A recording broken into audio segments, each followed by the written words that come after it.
பெண்ணை ஏமாற்றி திருமணம் செய்து கொண்ட திமுக நிர்வாகியை கண்டித்து அதிமுக முன்னாள் அமைச்சர் வளர்மதி தலைமையில் அரக்கோணம் பழைய பேருந்து நிலையத்தில் கண்டன ஆர்ப்பாட்டம் நடைபெற்று வருகிறது.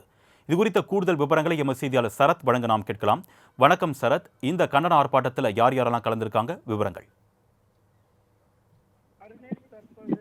ராணிப்பேட்டை மாவட்டம் அரக்கோணம் பழைய பேருந்து நிலையம் அருகே அதிமுக கட்சியின் சார்பில் திமுக நிர்வாகியை கைது செய்ய வேண்டும் என தெரிவித்து கண்டன ஆர்ப்பாட்டமானது தற்போது நடைபெற்று வருது. இந்த கண்டன ஆர்ப்பாட்டத்திற்கு முன்னாள் அமைச்சரான வளர்மதி தலைமை வகித்திருக்கிறார். இந்த கண்டன ஆர்ப்பாட்டத்தில் அரக்கோணம் சட்டமன்ற உறுப்பினர் ரவி மற்றும் முன்னாள் அரக்கோணம் பாராளுமன்ற உறுப்பினர் ஹரி உள்ளிட்ட தலைமையிலான சுமார் 500க்கும் மேற்பட்ட நபர்கள் இந்த கண்டன ஆர்ப்பாட்டத்தில் பங்கேற்றிருக்காங்க. இந்த கண்டன ஆர்ப்பாட்டமானது அரக்கோணம் திமுக இளைஞர் அணி மாணவர் அணியோட அமைப்பாளராக இருந்தக்கூடிய தெய்வ செயல் என்ற நபர் அதே பருதிப்புதூர் பகுதியை சேர்ந்த ஒரு 20 வயது கல்லூரி மாணவியை திருமணம் செய்ததோடு அவருக்கு நாள்தோறும் பல்வேறு விதமான துன்புறுத்தலை ஏற்படுத்தியதோடு திமுக நிர்வாகிகளுக்கு அந்த பெண்ணை அட்ஜஸ்ட்மெண்ட் செய்து கொள்ளும் வகையில் கட்டாயப்படுத்தி வந்த நிலையில அந்த மாணவி மாவட்ட காவல் கண்காணிப்பாளர்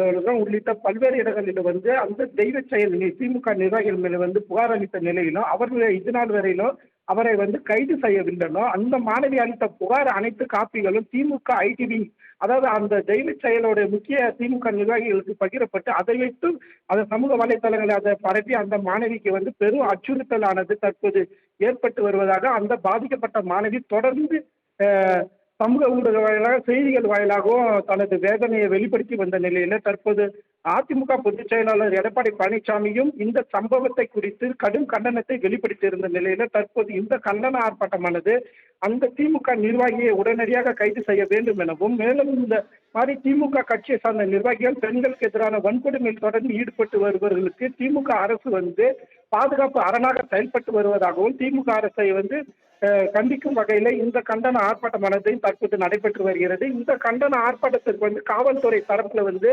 அனுமதியானது மறுக்கப்பட்டு இருக்கிறது. ஏனென்றால் இந்த பாதிக்கப்பட்ட பெண் அளித்த புகாரின் அடிப்படையில் அரக்கோணம் மகளிர் காவல் நிலையத்தில் அந்த திமுக நிர்வாகியான தெய்வ செயல் மீது தற்போது 4 பிரிவுகளுக்கு வழக்கானது பதிவு செய்யப்பட்டு காவல்துறையினர் தரப்பில் உரிய விசாரணையே மேற்கொள்ளப்பட்டு வருவதாகவும் பாதிக்கப்பட்ட பெண்ணிற்கு உரிய நீதி வழங்கும் வகையிலே நடவடிக்கை எடுக்கப்பட்டு வருவதாக காவல்துறை மாவட்ட காவல்துறை தரப்பில் விளக்கங்கள் தொடர்ந்து அளித்து வந்த நிலையில இந்த ஆர்ப்பாட்டத்திற்கு முற்றிலும் அனுமதியானது மறுக்கப்பட்டு இருந்துச்சு. இதனால அங்க ஒலிபெருக்கி கூட வழங்காத நிலையில தற்போது முன்னாள் அமைச்சர் வளர்மதி தலைமையில நடைபெற்ற ஆர்ப்பாட்டத்தில் மைக்கு இல்லாமையோ வெறும் வாயாலேயே 500 நபர்கள் கோஷங்களை எழுப்பி அந்த நிர்வாகியை கைது செய்யணும், அந்த பாதிக்க பெண்ணுக்கு நீதி வழங்கணும், அந்த திமுக அரசு இது போன்ற குற்றவாளிகளுக்கு பாதுகாப்பு அரணாக இருக்கக்கூடாது என கோஷம் எழுப்பி போராட்டத்தில் ஈடுபட்ட சம்பவமானது தற்போது இந்த பரபரப்பை ஏற்படுத்தி இருக்கிறது. அதே நேரத்தில் இந்த ஆர்ப்பாட்டம் இறுதியாக அரக்கோணம் கோட்டாட்சியர் அலுவலகத்துக்கு சென்று நேரடியாக குற்றவாளிகள் மீது தகுந்த நடவடிக்கை எடுக்க வேண்டும் என கோரிக்கை மனுக்களையும் தற்போது வழங்கியிருக்காங்க. அருணேஷ்,